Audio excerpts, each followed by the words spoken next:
Sunita Williams and Butch Wilmore are still stuck in space. Hello, I'm Sunny Williams. I'm up here on the International Space Station. So this is Node 2. This is a really cool module.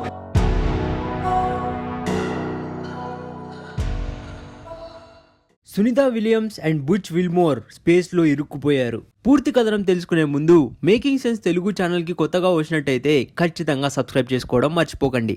ఎందుకంటే ఈ ఛానల్లో మీరు ప్రపంచ వార్తా విశేషాలు తెలుసుకోవడంతో పాటు వాటికి సంబంధించి భారత కోణాన్ని తెలుసుకుంటారు. మీరు సబ్స్క్రైబ్ అయితే చేసుకోండి. ఇక్కడ ఖర్చు పెట్టే ప్రతి క్షణానికి వాల్యూ ప్రొవైడ్ చేసే బాధ్యత నాది. ఇంకా పూర్తి కథనంలోకి వెళ్ళిపోతే June 5th అది నాసా తన ఆస్ట్రోనాట్స్ అయిన Sunita Williams and Butch Wilmore ని స్పేస్ లోకి పంపిన రోజు. ఈ ఇద్దరు ఆస్ట్రోనాట్స్ ఈ మిషన్ లో భాగంగా సక్సెస్ఫుల్ గా ఇంటర్నేషనల్ స్పేస్ స్టేషన్ ని చేరుకున్నారు. అయితే ఈ మిషన్ యొక్క ముఖ్య ఉద్దేశం ఏంటంటే బోయింగ్ తయారు చేసిన స్టార్ లైనర్ క్యాప్స్యూల్ ని ప్రయోగించడం. భూమి నుంచి ఇంటర్నేషనల్ స్పేస్ స్టేషన్ ని చేరుకోవడానికి Sunita Williams and Butch Wilmore travel చేస్తున్న ఎయిర్ క్రాఫ్ట్ కి 25 గంటలు పట్టింది. యాక్చువల్ మిషన్ ప్రకారం ఇంటర్నేషనల్ స్పేస్ స్టేషన్ ని చేరుకోవడం, ఆ తర్వాత అక్కడ ఒక వారం స్పెండ్ చేయడం ఇదే మిషన్ లో భాగం. ఆ తర్వాత Sunita Williams and Butch Wilmore భూమికి తిరుగు ప్రయాణం చేయాల్సింది. కానీ వారం 2 వారాలైంది, 2 వారాలు నెల అయింది. ఇప్పటికి నెలకు పైగా అవుతున్నా సరే వాళ్ళు ఎప్పుడు తిరిగి భూమికి చేరుకుంటారనే విషయం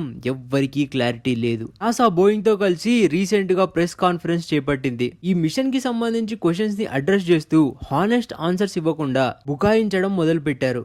ఈ మిషన్ కి సంబంధించిన నాసా ప్రోగ్రామ్ మేనేజర్ ఈ ఇష్యూకి సంబంధించి స్పందిస్తూ ఇలా అన్నారు: నేను మీకు ఇప్పుడు ఒక క్లారిటీ ఇవ్వాలనుకుంటున్నాను. సునీత అండ్ బుచ్ స్పేస్ లో ఇరుక్కుపోలేదు. మా ప్లాన్ ప్రకారం వాళ్ళు స్టార్ లైనర్ క్యాప్సూల్ లోనే ఇంటికి చేరుకుంటారు. ఇది నాసా ప్రోగ్రామ్ మేనేజర్ బుకాయింపు. రోజులు గడిచే కొద్దీ ఇదొక సస్పెన్స్ హాలీవుడ్ సినిమాలా మారుతుంది. హానెస్ట్ గా వాళ్ళు ఎప్పటిలోపు తిరిగి రాగలరో, ఒకవేళ వాళ్ళు అక్కడ నిజంగానే ఇరుక్కుపోయి ఉంటే వాళ్ళని రెస్క్యూ చేయడానికి రెస్క్యూ మిషన్ కి సంబంధించిన డీటెయిల్స్ ప్రొవైడ్ చేయకుండా నాసా ఇలా వేగ్ స్టేట్మెంట్స్ పాస్ చేయడం అస్సలు మంచిది కాదు. దీనివల్ల ప్రపంచానికి ఈ సిచ్యువేషన్ యొక్క సివియారిటీ తెలియడం లేదు.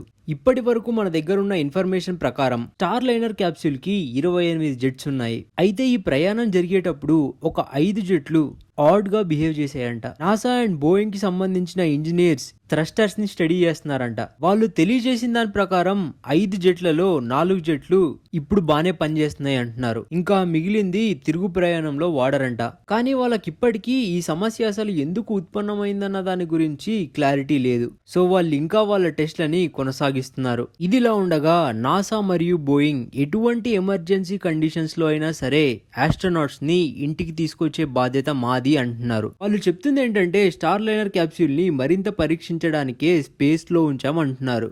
కానీ ఈ పరీక్ష ఇంకెన్నాళ్ళు కొనసాగుతుంది ఎవ్వరికీ క్లారిటీ లేదు. స్టార్ లైనర్ క్యాప్సూల్ కి కేవలం లిమిటెడ్ బ్యాటరీనే ఉంది. నాసా సర్టిఫై చేసిన దాని ప్రకారం ఇది కేవలం 45 రోజులు మాత్రమే స్టార్ లైనర్ క్యాప్సూల్ ని పవర్ చేయగలదు. ఇప్పుడు ఆస్ట్రోనాట్స్ అక్కడ ఇరుక్కుపోవడంతో దాన్ని కవర్ చేయడానికి నాసా ఆ సర్టిఫికేషన్ ని ఇంకా 45 రోజులకు పెంచాలనుకుంటుంది. క్లియర్లీ నాసా గానీ బోయింగ్ గానీ చెప్పే మాటలు ఎవ్వరూ నమ్మడానికి రెడీగా లేరు. అసలు ఆ స్టార్ లైనర్ క్యాప్సూల్ స్పేస్ లో సేఫ్ గా ఉందా లేదా అన్న విషయం కూడా ఎవ్వరికీ తెలియదు. త్వరలోనే నాసా వీటన్నిటికీ సమాధానాలు చెప్తుందని ఆశిద్దాం. సో ఇది Sunita Williams and Butch Wilmore space లో ఇరుక్కుపోయిన కథనం. వీడియో నచ్చితే లైక్ చేసి కమెంట్ సెక్షన్ లో మీ అభిప్రాయాలను తెలియజేస్తూ ఛానల్ ని సబ్స్క్రైబ్ చేసుకోవడం మర్చిపోకండి.